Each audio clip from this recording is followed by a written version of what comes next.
What's up, everybody, and welcome to another episode. Hit that like button, subscribe to my channel, and share the video. Hit the join button and become a member.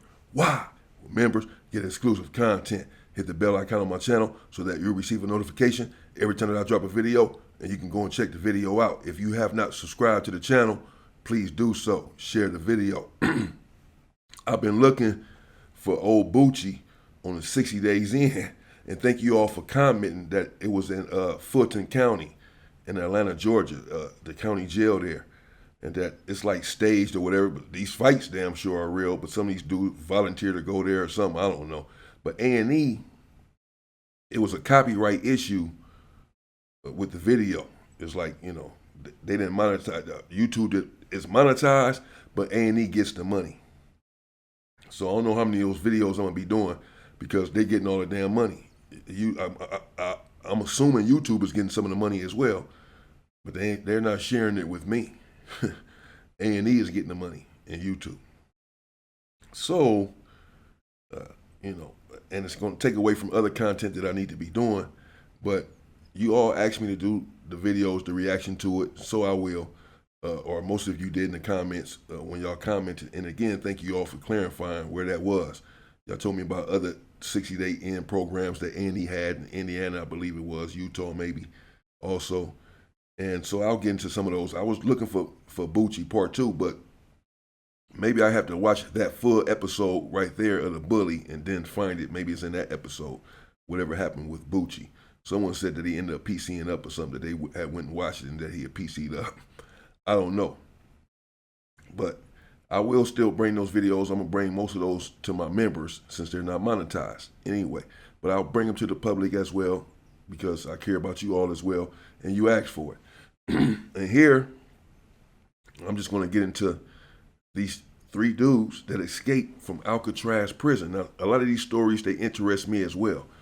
Before I went to prison the last time and did the 9 years, 3 months and 6 days, I used to watch all these shows on the ID channel, you know, Deadly Wives, all these crime shows.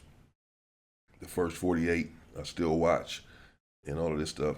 And my ex used to say, man, why you did time in prison? Why you always watch all this stuff? Why you interested in all this stuff? I don't know. It just fascinates me how sometimes people can have it all.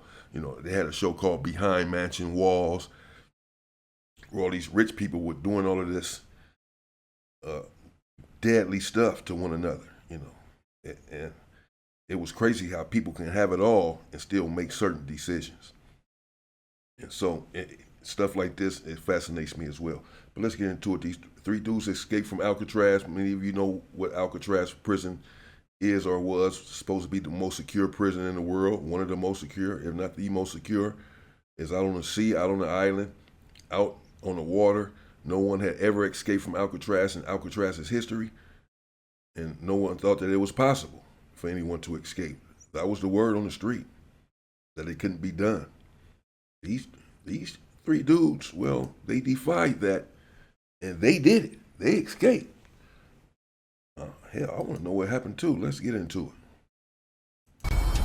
It's the morning of June 12th, 1962, on Alcatraz Island in San Francisco Bay. So we've got 3 prisoners, Frank Morris, John Anglin, and his brother Clarence.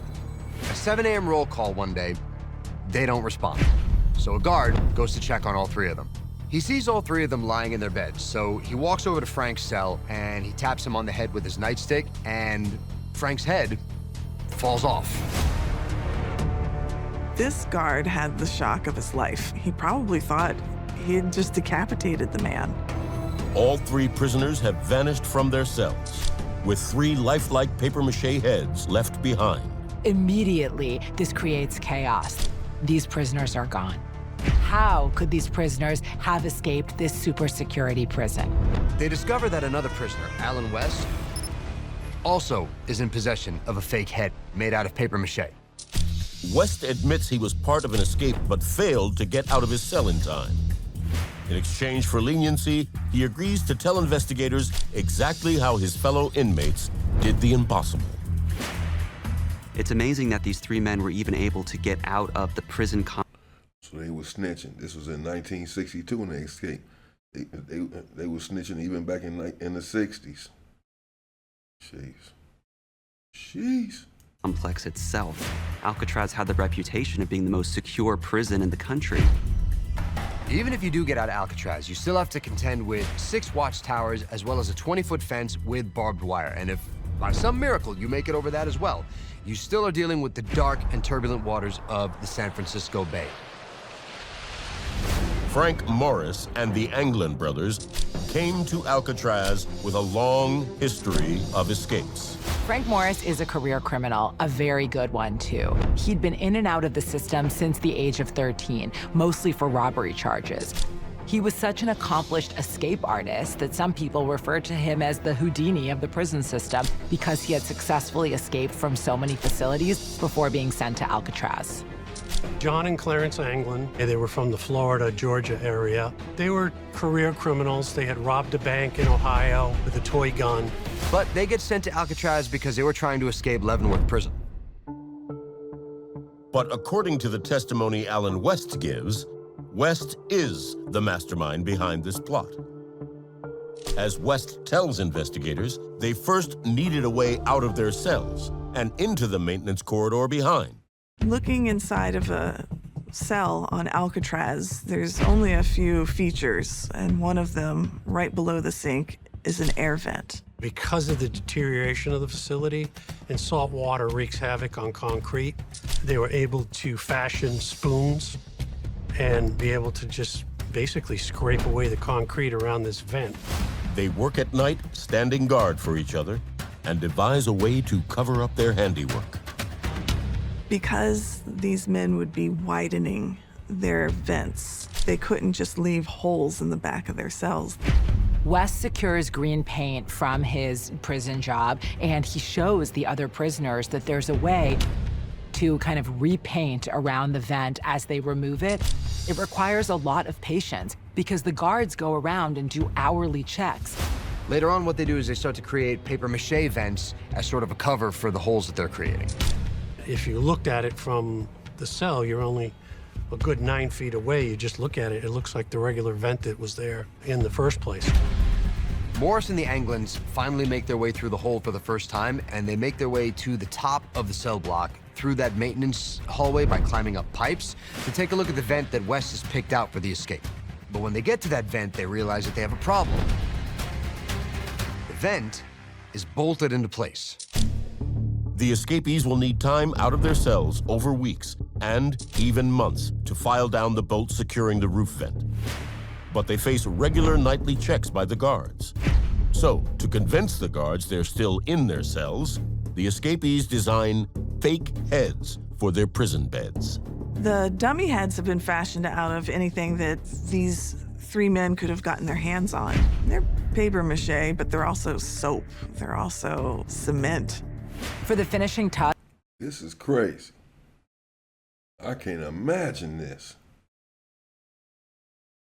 What the hell? So every night, basically, they snuck out of, basically they could have escaped every day then. They could have escaped every night. So every night they left their cells through the hole in the vent, went up and worked on another vent that was closed to make their escape months later. It took them months to open up the hole that was in the vent. And the police, they had fake heads, paper heads. The police passed by every night for count and just kept going with these fake heads. What the hell? They didn't see that they are never moving. They're always in the same position, maybe. They never stopped to say move or any of that. touch on those paper And this is the securest prison in the country. mache heads.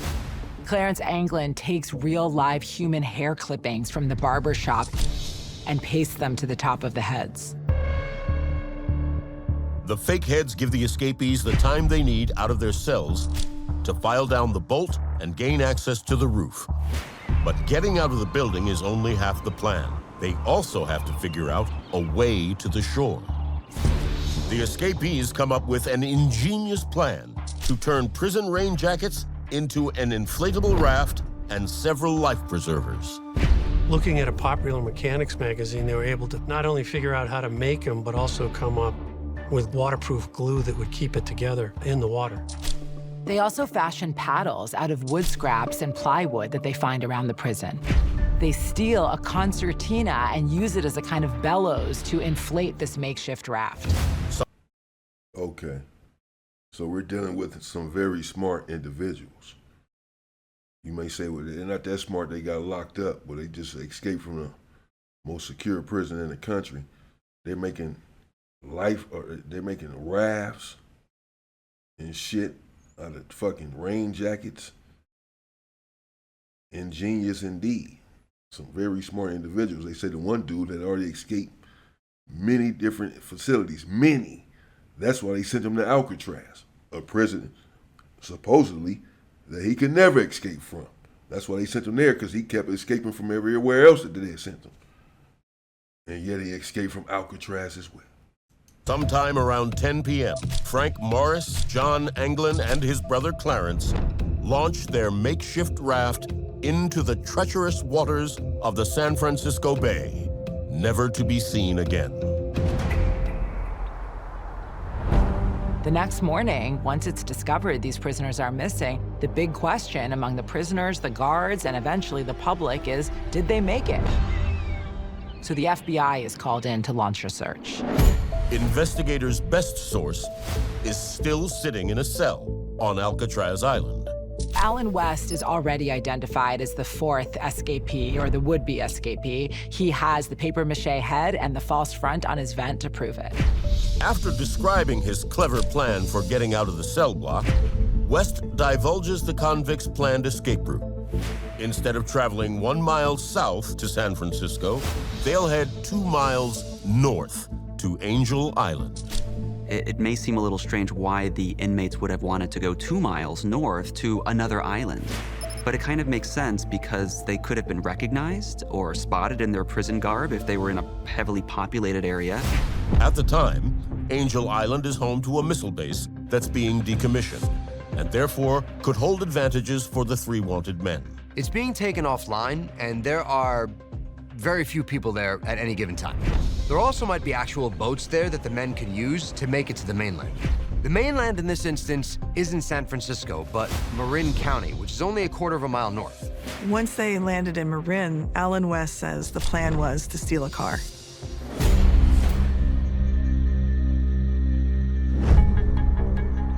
While searching the waters around Angel Island a few days after the escape, investigators discover a crucial clue that could line up with the testimony of Alan West. There was a sealed packet made out of the rubber raincoats, so obviously none of the water would get in. They were able to confirm that they belonged to the Anglins because they had many Anglin family members, some pictures of the family members. Investigators also find another clue off of Angel Island, a makeshift wooden paddle, just like the one Alan West described. December 31st, 1979. More than 17 years after the escape, the FBI officially closes the case. The file is handed over to the U.S. Marshals in the event any new leads come up. The case remains dormant until 2003. U.S. Marshal Michael Dyke decides to just poke around and see if this famous story, if he might be able to add something to it. It isn't long before Dyke finds compelling evidence in the government documents. Michael Dyke goes back into the Marin County police records, and he finds that there is a stolen car report, that there was a 1955 blue Chevy which was reported stolen on the night of the men's escape. The eyewitness that saw it first said there were 3 men inside of the vehicle. At the time, that didn't mean anything because the escape wasn't yet public knowledge. Then, Dyke finds another police report from Stockton, California, almost 100 miles east of Marin County. Within just a few hours of the reported auto theft, a man in Stockton says that he's forced off the road by a blue Chevy, being driven by 3 men. Later on, when that blue car is seen again, closer to Stockton, with 3 people inside of it, that raises some eyebrows. If this evidence is to be trusted, the men may have very well survived the frigid waters and fled to Angel Island according to plan. Frank Morse and the Anglin brothers really could have gotten away with it. This is a fun story to think about, right? I mean, here you have this inescapable fortress, this supermax prison. And here you have these three guys who figured a way out. They've bounced in and out of prisons their whole life, institutions, but they use what they've got, their smarts, whatever they can pick up around the prison. They fight the law, and maybe they won. No bodies have ever been produced. No evidence of their death has ever been produced. It's still one of the great mysteries of the 20th century, and everybody gloms onto it because they love when an underdog wins. Wow. Okay. So, I didn't know that. So they don't know.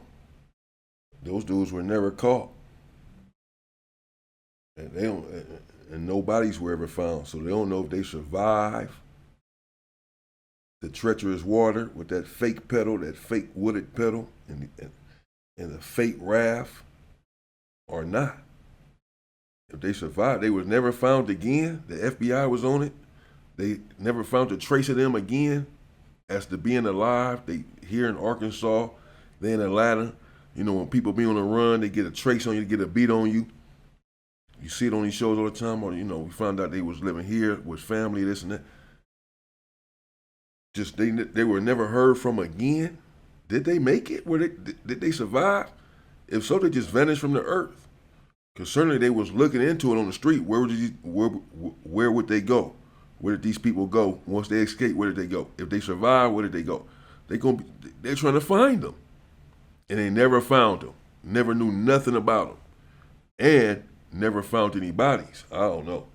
Y'all let me know what y'all think in the comments. Did those dudes survive the water at night? I mean, they were obviously some smart people to do what they did, but did they survive those treacherous waters? I don't know. Because it's just weird to me, again, that they have no evidence of them ever existing again on the street. I didn't hear them say anything. Like, you know, they were, well, I guess about the stolen car. And the three dudes stole the car that night, and then they got ran off the road up in Stockton and this and that. I guess that was somewhat of a sighting, but there was no actual direct sighting of either one of these people. They don't know who was in that blue car. They just speculating because it was three dudes and this and that. But there's no one saying, you know, we got 100 tips that, you know, Alan Morris was living with his mother in such and such place in Kansas. I didn't hear nothing like that. It's like they never knew where these people were at or had no idea that they even lived or existed. So did they live? Did they survive the water? I don't know. I have questions. I don't know. Let me know what y'all think. I'll be back. And in the meantime, stay free, people.